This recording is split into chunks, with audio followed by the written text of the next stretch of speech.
Hello everyone. So now let us discuss the fourth LOS. Okay, and till now we have discussed a lot about the topic. Okay, that how private credit works, associated risk, and how we can actually control these types of risk. Clear? So now this particular LOS is dedicated and moving towards a very broader aspect that we know that, sir, this is risky. Okay, private credit is risky for the market, but how much it's risky, that we don't know because it's not yet tested. Okay, then LOSD is all about policies. Okay, so write down LOSD. It's all about policies. It's all about policies for mitigating for mitigating private credit risk. Clear? So we have understood, sir, what private credit is. Clear? We have understood that why it is actually growing rapidly and what actually creates the risk. Clear? So the most important question is, if private credit creates so many risks, then what actually regulators should do. Okay, so this whole discussion is all about what regulators should do. What regulators should do, what should be their stance. Okay, the first stance is, shall we ban the private credit? The answer is no, because private credit plays a very important role in the economy. It finances those business which will not receive the traditional banking loan. So many companies are realistically dependent upon the private credit so that they can expand, they can create the jobs and support the economic growth. So the objective of regulator is definitely not to stop the private credit. The objective is to make it safer. Clear? Objective is to make it more transparent. Clear? Objective is to make it better supervised. Clear? And to make it more resilient during the financial crisis. Okay, think like automobiles. See, government can never ban the car because accidents happen. So what they introduce? They introduce the traffic rules, seat belt, speed limit, driving license, etc. etc. Similarly, private credit should continue growing, but with stronger safeguard. So this particular LOS is about that only. Clear? Now the question comes, are why is stronger regulation is needed? See, private credit has grown extremely rapidly. There is no doubt about it. But the regulators framework have not grown at the same speed. Clear? Commercial banks are heavily regulated. Public bond markets, they require financial disclosures, credit rating, continuous reporting, etc. But when it comes to the private credit, there is less transparency, less oversight, less disclosures, everything. So therefore, regulators worry that hidden risk will accumulate when no one is actually noticing. Clear? Imagine driving a car without a speedometer. Okay, the car may be moving slowly. Clear? Or it may be traveling at a speed of 180 km per hour, but without proper information you simply don't know. Okay, so that's the problem of the regulator. Might be you are safe, but now we don't have the information. So how can we say that we are safe or we are at risk? Clear? So there are several jurisdictions that have started strengthening the regulations. Okay, we have started from United States, then we have seen the same in European Union, and there are many Asian countries as well who are taking the part to make the regulation stronger for the private credit. Clear? So because it's not only the one country's concern, it's a global market. So therefore regulation must also become global, because otherwise what will happen? Imagine US, UK, Japan, Singapore, they all have a very strong private credit rules and regulation, but India don't have. Clear? Over here, private credit funds in India, they are giving huge amount of loans. To whom? To people in India, people in US, people in UK. They're transferring the money from India. They are getting the money from US, Singapore, China, Japan. Investors from these countries are investing the money in India. That money again moving back to business globally. So if there is an impact, it will not only impact India, it will impact the whole economy, the global economy. Clear? So when regulations will be there for all the nations, it will be easy to manage. Okay, so they are focusing on four major things at present. One is conflict of interest, second is conduct, third one is valuations. Valuation is very risky, valuation, and the fourth one is disclosure.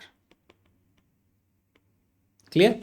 So see, almost every major risk eventually originate from these four areas: conflict of interest, conduct, valuations, or disclosure. Clear?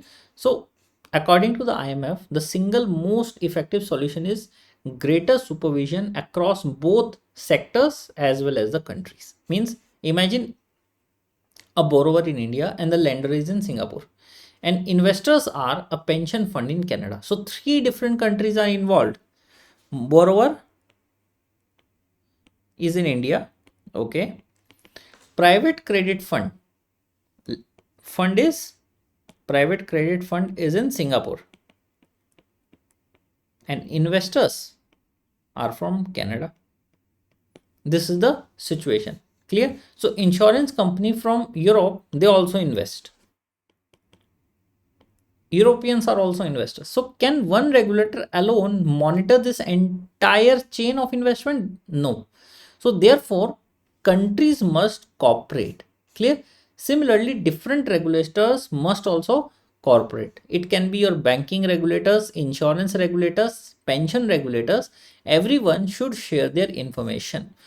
Only then the complete risk picture can be understood. So we call this as, write down, cross border cooperation, cross border corporation, and cross sector corporation.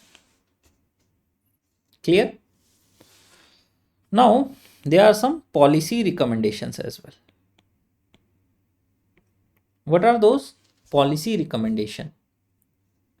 Now what is the major risk over here? Credit risk, because you are lending the money, and when you lend the money, the major risk is credit risk. So this particular reading says that the pension funds and insurance companies, they are investing in private credit currently and have no formal requirement to continuously monitor the quality of their underlying loans. Clear? So they often depends upon either their internal valuation models or their external credit rating at agencies.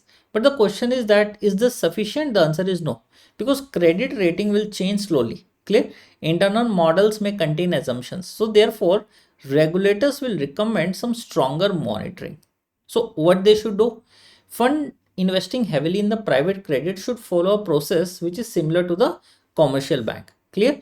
Bank continuously monitors the performance of the borrower, financial statement, cash flows, and default probability.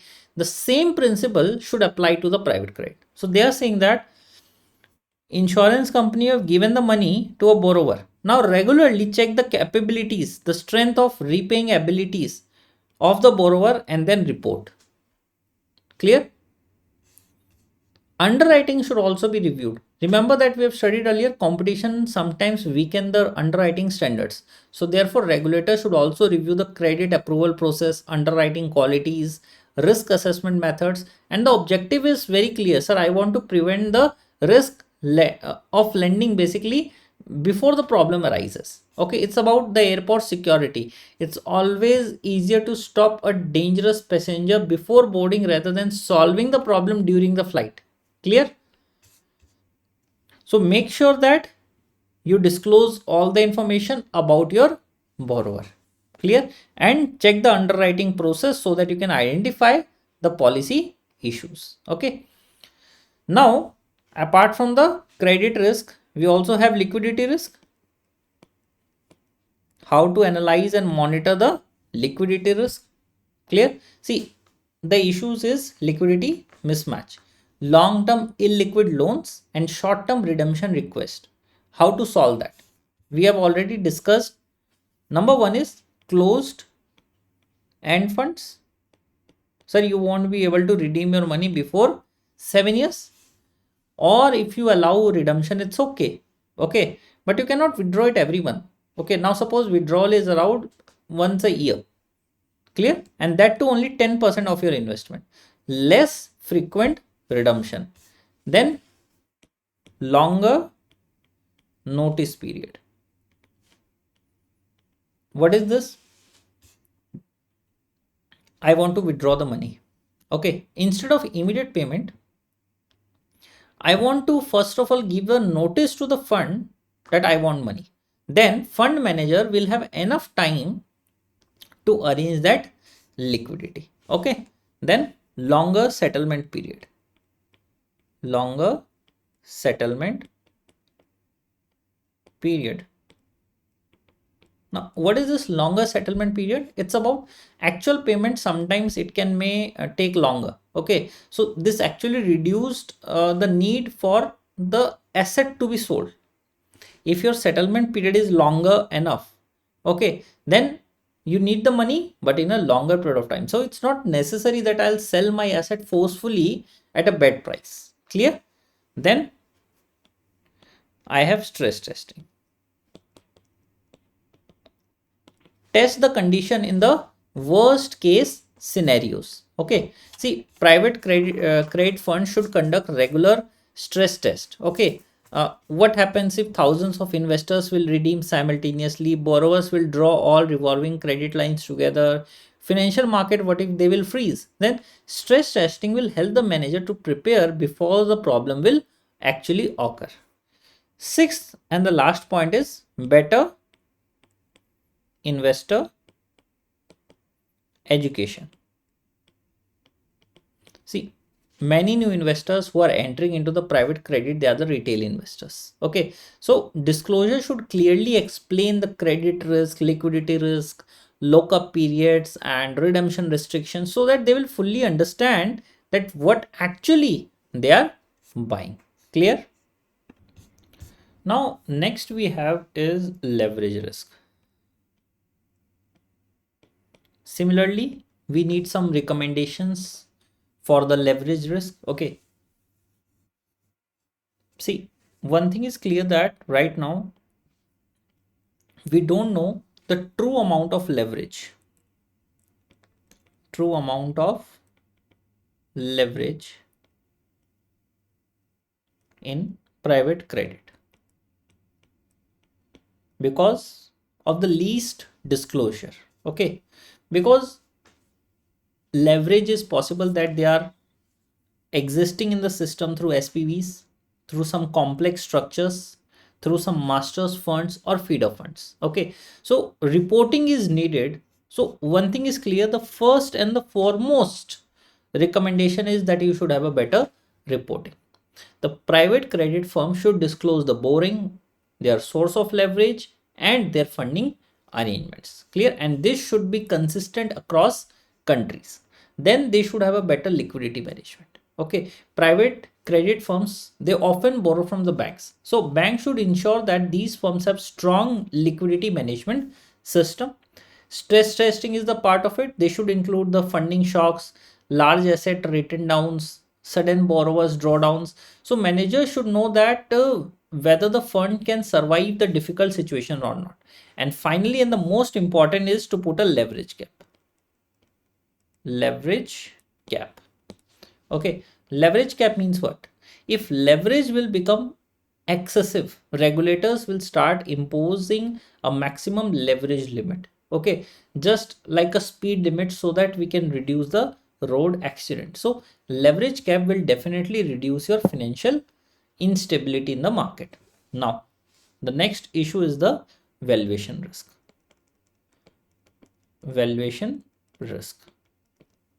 Now how to resolve this situation? See, private credit valuations are mainly determined by the institutions. Okay, different firms will use different methods. Clear? So what happens? Result will differ significantly between the different organization. Clear? So over here you require greater regulatory oversight. Okay, because greater supervision of valuation model is required.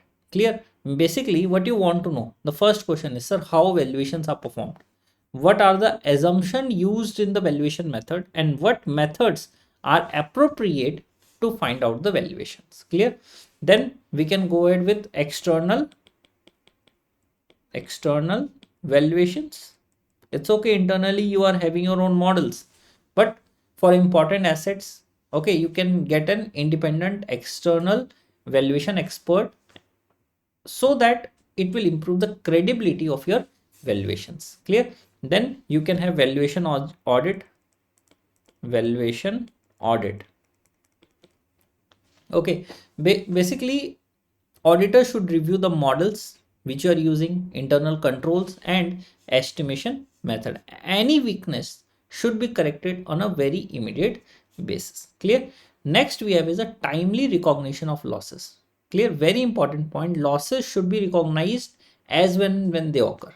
Managers should not delay in recognizes the losses so that their performance looks better. No, that should not be like that. They should put their losses on a very immediate basis. So timely recognitions will always improves the transparency. Clear? So it's all for the valuation. Now we have interconnectedness risk. Clear? See, there is very important concepts called regulatory arbitrage. Regulatory arbitrage. Now, suppose one country will have a strict regulation, but another country has a weak regulation. So, if I am a firm, private credit firm, where I would like to operate, naturally, okay, I'll move to the country with weaker rules, and this is called a regulatory arbitrage. And this is dangerous because risk will become concentrated in countries with a weaker regulations, and eventually financial stability will be threatened. Clear? So solution is very simple. Countries should cooperate and regulation should become more consistent across nations as well as across sectors, and risk assessment method should also become similar, and this will reduce your regulatory arbitrage. Next very important point, data sharing. Cross border risk, cross sector risk, concentration risk, all these can be reduced if they will start exchanging the information. Clear? Finally, we have is a conduct risk. Conduct risk. See, as private credit becomes more popular, more retail investors are entering into the market. Clear? There are many people who don't understand liquidity risk, credit risk, lockup periods. They only see the return and then they enter into the market. So strong investors protection must be essential, and for that, conflict of interest, like suppose a private credit manager is involved on both sides of the transaction. Clear? So can the pricing can be completely fair? The answer is no. So conflict should be disclosed clearly. So better disclosure.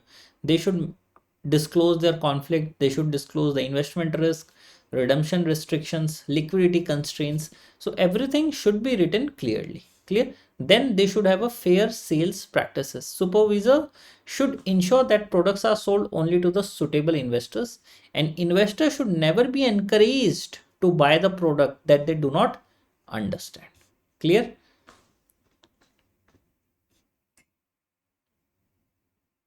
And most importantly, managers should avoid manipulating the valuations because they want to discourage the redemption. So what they will give me a fear, if I will redeem my investment, there is a penalty of 10%. Suppose, so will I redeem? The answer is no. Clear? And we should not overstate the value to the investors so that they remain invested. This is also wrong. Clear? So these type of behavior should be prevented, and it can be prevented if there is a strong supervision. Clear? So this is the end of this particular reading, and we have covered all the 4 LOS in minute detail. Now all you need is to give a thorough reading, solve the questions, and it's done for you. Okay, thank you.